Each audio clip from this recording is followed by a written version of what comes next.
Hi everyone, welcome back. It's been a year, but I'm Geoff Dragon and we're here again with our founder series here at Taylor Vinters. I'm a senior associate in the growth team and I'm joined here now by Eleanor from Dozens. Eleanor, welcome. Thank you. Tell us a little bit about what Dozens is all about.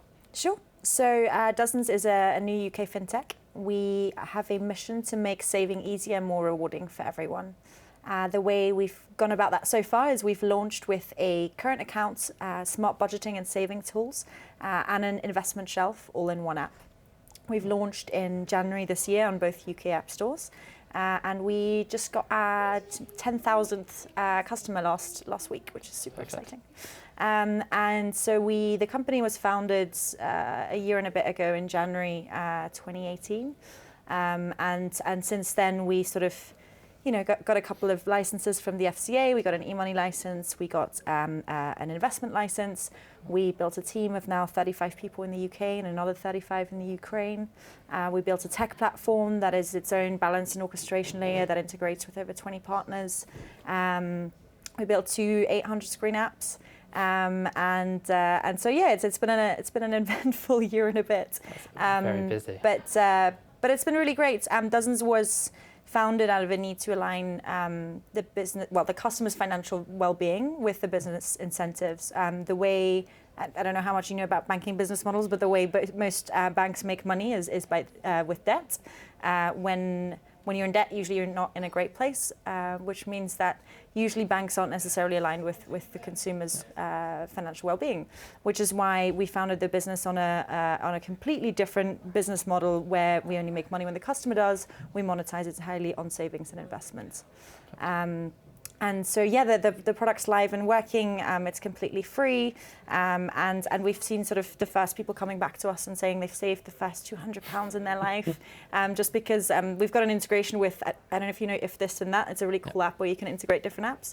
So you can actually save £5 every time it rains in London, or you can save £2 every time your football team scores. Amazing. And so that's been really nice to see. Perfect. And is it the business model and how you kind of generate money yourselves that kind of sets you apart from the other challenger banks and what's quite I guess an increasingly heavily saturated market for competitors and banks trying to break through? Sure.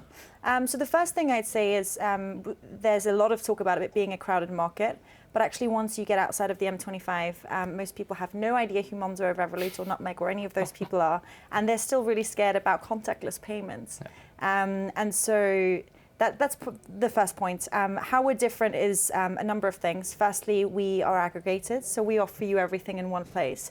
What that means is not that we're a marketplace where you can get access to other companies' products, but you actually get genuinely new products. So we like to think that we don't just differentiate on UX and on having a pretty app, but we've actually constructed our own financial products, which means that we can offer you a higher interest rate, which means that we can offer you a better journey. And again, it means we can align incentives so that, for example, if you invest with us, we only charge you when the value of your money goes up. The second bit on how we're different is sort of around that business model again that we've already discussed. The third bit is around community. The reason why I know that people get scared about contactless payments outside of London is we've built the product with 300 people across the UK, which is really fun because we spoke to everyone from a student who was trying to get out of overdraft to an investor in their 60s, frustrated because they can't move 100 grand from one account to the other within seconds. And so we started with the really big questions of what is saving and what is investing, and we learned a lot. And also we're not quite the conventional team. 50% of us, myself included, don't come from financial services, didn't know anything about it before we started. And we're also 66% women, which is not necessarily usual in the industry. And then there's a handful of safe hands of people who do actually have years and years of financial services experience, who dedicate their time to create these new financial products. So you've gone, you said it yourself, you've gone from essentially 0 to 10,000, congratulations by the way, in about 13 or so months really from having your full team, which is, as you said, a team of kind of unconventional team for the industry that you're in. So that's amazing success, but in that time I'm imagining to have that much success there must have been some kind of key challenges or some key risks that you face. Can you tell us a bit more about, kind of what those tougher challenges have been for you and for Dozens? Sure. I mean, the biggest challenge is fundraising. Building a bank from scratch isn't cheap, and fundraising in a crowded market, so to speak, isn't easy. And so, kind of getting investors on board with what we're doing, because what we're doing isn't necessarily the standard way in tech, and there's a lot more tech investors than there are fin innovation investors. Getting them on board with, not going live with an MVP, but going live with a full product that people can trust. And then, now continuously getting investors on board. We just did a seeders round actually a month ago, which is great. We got over 2,000 investors from 42 countries, which is amazing. But we'll continuously need funding. We're not profitable yet, and we won't be for a while. So that's definitely the biggest challenge, having to not only please customers but investors as well.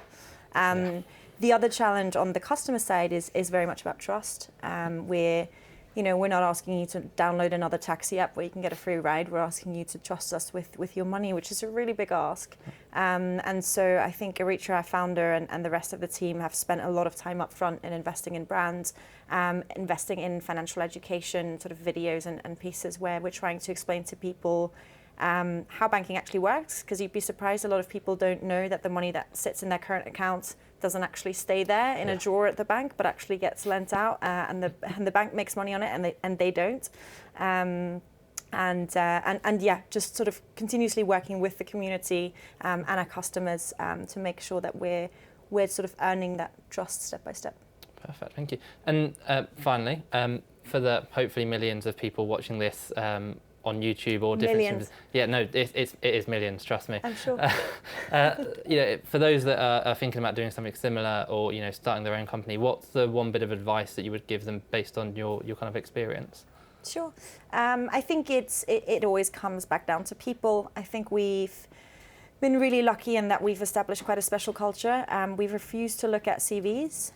We hire in a really informal setting on Friday afternoons where we get people in. Sometimes we hand them a beer or another drink.